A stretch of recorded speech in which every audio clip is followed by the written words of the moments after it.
नमस्कार मंडळी, श्रावीज kitchen and ब्लॉग्समध्ये मी अनुश्री शिंदे तुम्हा सर्वांचं खूप स्वागत करते। तर आपण आज बनवत आहोत कैरीचं लोणचं। तर त्यासाठी मी 1.5 किलो कैरी घेतलेली आहे। त्याला अर्धा तास भिजत घातलं होतं जेणेकरून त्यावरचा सगळं चीक निघून जाईल आणि त्याला छान एका सुती कापडाने पुसून घ्यायचे। प्रत्येक कैरीला व्यवस्थित पुसून घ्यायचे एकदम कोरडं करून। आणि ते दुसऱ्या प्लेटमध्ये ठेवले मी, त्याला फॅन खाली ठेवलं होतं थोडंसं, म्हणजे त्याच्यावर जो काही पाण्याचा अंश राहिला असेल तो सुद्धा निघून जाईल। तर बघा अशा प्रकारे एक एक कैरी मी छान पुसून घेतली आहे। आता त्याला विळीने किंवा तुमच्याकडे जर चाकू असेल मोठा तर त्याने कट करून घेऊया। तर मी नाही ते कोई घेणार नाही आहे आणि वरचा जो पार्ट असतो जिथून चीक निघतो तो पार्ट काढून टाकणार आहे, जेणेकरून त्यात लोणचं खराब वगैरे होणार नाही। तर बऱ्याच वेळेस कोय घातल्यामुळे लोणचं खराब होतं। तसं तर जे जुने आजी आया ज्या असतात आपल्या, त्या कोई वगैरे सगळं लोणचं घालतात, कारण की त्यांना त्याची सवय झालेली असते। पण तुम्ही जर नवीन असाल आणि पहिल्यांदाच करत असाल तर कोय न घेतलेली बरी, म्हणजे ते जास्त दिवस टिकेल। तर मी सर्व वरचा जो पार्ट आहे त्याचा चीक निघणार आहे तो काढून टाकते, देठाकडचा सर्व कैऱ्यांचा। आणि आता अशा प्रकारे मी त्याच्या तुमच्या आवडीनुसार छोट्या मोठ्या मीडियम तुम्ही जशा लागतात तशा फोडी करून घ्या। मी सर्व कैऱ्यांच्या अशा फोडी करते, साधारण अर्ध्या किंवा 1 इंचाच्या।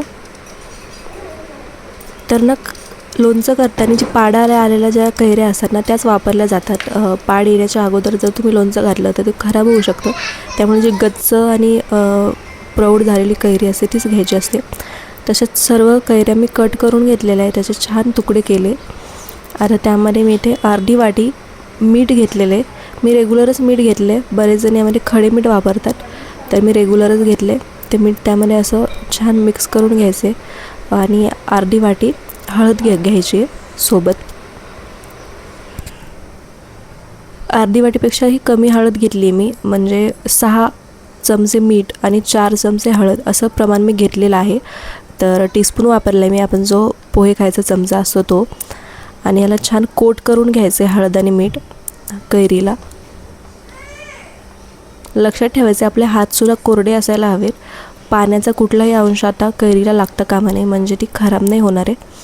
आणि मी एक चाळणी घेतलेल्या चाळणीवर मी हे टाकणार आहे, जेणेकरून काय होईल ना की हे जेव्हा आपण ठेवतो तर त्यातलं जे एक्स्ट्राचं पाणी आहे ते खाली निचरून निघून जाईल। तुम्ही सुती कापडावर सुद्धा टाकू शकता आणि त्यामुळे मिठाला आणि कैरीला जे पाणी सुटतं मीठ आणि हळद लावल्यामुळे ते खाली निघून जाईल। आणि याला मी असं रात्रभर झाकून ठेवणार आहे, रात्रभर किंवा साधारण 5 ते 6 तास। तर दुसऱ्या दिवशी सकाळी मी इथं उघडून बघते तर तुम्ही बघू शकता बऱ्यापैकी कैऱ्यांना थोड्याशा नरम पडल्यासारखे वाटते आणि खाली पाणी निचरून जमा झालेले। तर आता आपण याला छानपैकी थोडंसं पसरवून घेऊया, सुकवून घ्यायच्यात या, म्हणजे जेणेकरून थोडं जे काही पाणी राहिलं असेल त्यामध्ये ते निघून जाईल। तर मी अशी एक मोठी परत घेतली आहे, त्यामध्ये आपण कैरीच्या फोडी टाकून छान पसरून घेऊया।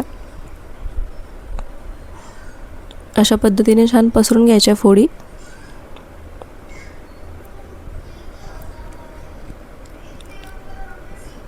तर याला 1 ते 2 तास असंच ठेवायचे। 1-2 तास मी याला असंच ठेवलं आहे। श्रावीची लुडबुड चालू आहे मध्ये, तिला पण बघायचं की मम्मी काय करते। तर मी नाही आपली जी बरणी असते काचेची ती छान धुवून उन्हामध्ये वाळून घेतले 1 ते 2 तास। आणि आपलं मसाला भाजायला घेतलं आहे आता लोणच्यासाठी। तरी मी ते कारळाचं लोणचं करणार आहे जुन्या पद्धतीचं। तर 1 वाटी कारळ घेतले मी, अर्धी वाटी मोहरी घेतली आहे, त्यानंतर लसण आणि मेथीदाणा। तर लसण तुमच्या आवडीनुसार तुम्ही घालू शकता। थोडेसे इथं 8-10 मिरी आणि 8-10 लवंगासुद्धा घेतलेले आहे।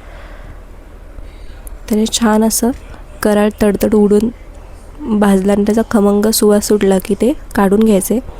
मोहरीसुद्धा भाजून घ्यायची आहे। तर लोणच्याला स्पेशली ही लाल कलरची जी मोहरी असते ती वापरली जाते, काळी मोहरी नाही वापरल्या जात। तर मोहरीसुद्धा आपली भाजून तयार आहे। आता आपण ह्यामध्ये मेथीदाणा थोडासा भाजून घेऊया आणि आपला जो लवंग आणि मिरी आहेत ते पण भाजून घ्यायचे। तर मी इथे ना मला कमीत कमी तेलात लोणचं बनवायचं म्हणून मी 1 कपच तेल घेतले। तुम्ही जास्ती आवडीनुसार घेऊ शकता। तर तेल कडकडीत म्हणजे गरम करायचे आणि त्याला बंद करून थंड करून घ्यायचे। तर आपण इकडे मसाला काढून घेऊया मिक्सरमधून.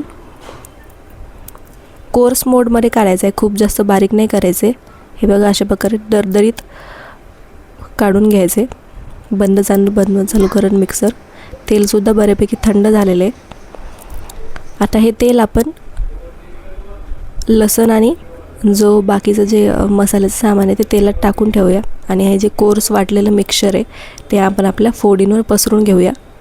हे बघा श्रावीनेसुद्धा तिची प्लेट बाजूला तयार ठेवली. तिला सेम टू सेम मम्मीसारखंच करायचं आहे.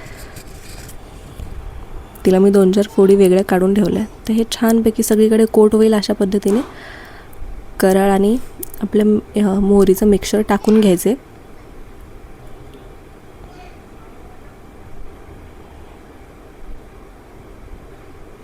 छान मिक्स करून घेऊया याला.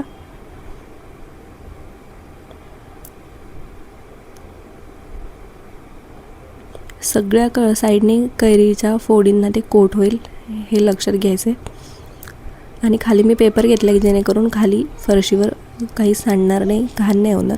तुम्ही कपडा किंवा पेपर घ्यायचे असा. आता ह्या सगळ्या फोडी आपण भरणीमध्ये भरून घेऊया. तर ही भरणी मी स्वच्छ धुवून 2-3 तास उन्हात वाळवून घेतली आहे. तुम्ही पण तसंच करायचे. त्याला छान कुठलाही भरणीमध्ये पाण्याचा अंश राहता कामा नये. तर आता हे तेल जे उरलेला मसाला पण त्याच्यावर टाकूया.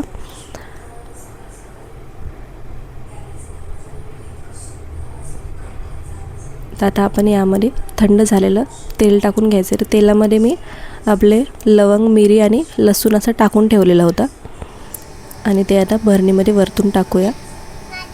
तर हे लोणचं ना 8-8 दिवसांनी छान आपल्याला खालीवर हलवून घ्यायचे जेणेकरून ते खराब होणार नाही. आणि यामध्ये कुठलाही चमचा वगैरे जो ओला असेल तो घालायचा नाही आहे किंवा आपला हात वगैरे जर खराब असेल तर तो त्याला लावायचा नाही आहे. आणि हे असं बंद करून 10-15 दिवसात तुमचं लोणचं खाण्यासाठी तयार होईल. दर 2 दिवसांनी याला असं छान शेक करून घ्यायचे. तर रेसिपी कशी वाटली कमेंटमध्ये नक्की कळवा. आणि अशाच रेसिपी पाहण्यासाठी माझ्या चॅनलला सबस्क्राईब करा. तर नक्की नवशिके जरी असाल, नवीन जरी असाल तरी कमीत कमी अर्धा किलो कैरीचं तुम्ही लोणचं करून पाहू शकता. Okay, bye.